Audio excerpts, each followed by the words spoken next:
I'm Vidhi Joshi.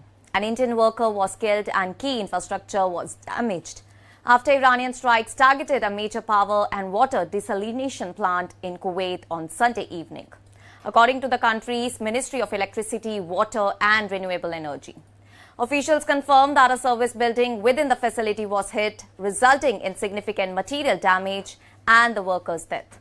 Emergency and technical teams were also immediately deployed under national response plans, working closely with security agencies in order to stabilize operations and secure the affected area. Authorities urged citizens to remain calm and avoid circulating unverified information, assuring that transparent updates would be provided while efforts continue in order to protect electricity and water supplies. Well, the incident comes amid a rapidly escalating regional conflict that has expanded beyond its initial theaters. In southern Lebanon, a United Nations peacekeeper was killed and another critically injured after a projectile struck a UN interim force in Lebanon.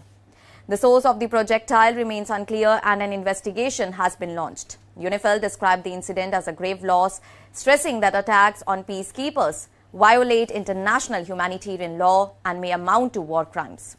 And the injured peacekeeper is receiving treatment, while the organization has called on all the sides in order to ensure the safety of its personnel.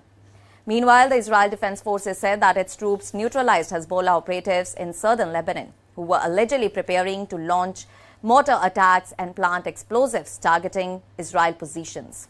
Soldiers from the 91st Division reportedly identified the group late Sunday and acted swiftly, preventing the planned assault without sustaining casualties. Well, the military also uncovered a weapons cache in the area, including anti-tank missiles, grenades and explosives intended for future operations. The broader conflict has intensified significantly, with airstrikes disrupting electricity supply in parts of Tehran and nearby regions. Iran's energy ministry confirmed widespread outages, attributing them to strikes on power infrastructure, and said restoration efforts were underway. Well, tensions have also further escalated following accusations from Iranian officials that the United States is preparing for a potential ground invasion, even as diplomatic signals suggest some openness to negotiations.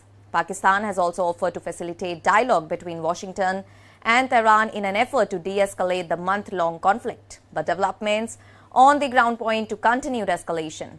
Meanwhile, in Israel, lawmakers are considering a major increase in defense spending, with the proposed 2026 budget set to boost military expenditure by more than $10 billion. The conflict, which began after joint US and Israel strikes on Iran in late February, has since evolved into a wider regional crisis. Iranian retaliation has included missiles and drone attacks targeting Israel and Gulf nations, hosting US military assets. And air raid sirens have been reported across Bahrain, the UAE and Saudi Arabia, with explosions in some areas linked to missile interceptions. Well, the humanitarian toll continues to rise, and the death in Kuwait brings the number of Indian nationals killed in the conflict to at least 8. Earlier, another Indian national was killed in the UAE by debris from an intercepted missile. Indian authorities have been coordinating with regional governments in order to assist affected citizens, and the crisis has also begun to affect global markets. Iran's move to disrupt shipping through the Strait of Hormuz, a vital route for global oil and gas supplies, has unsettled energy markets and raised concerns about broader economic stability. And despite intermittent calls for negotiations, military operations continue, and as the conflict enters its 5th week, fears are growing of a prolonged and wider regional war. That's all for now. Stay tuned to the Savera for more updates. Do like, comment and subscribe to the channel.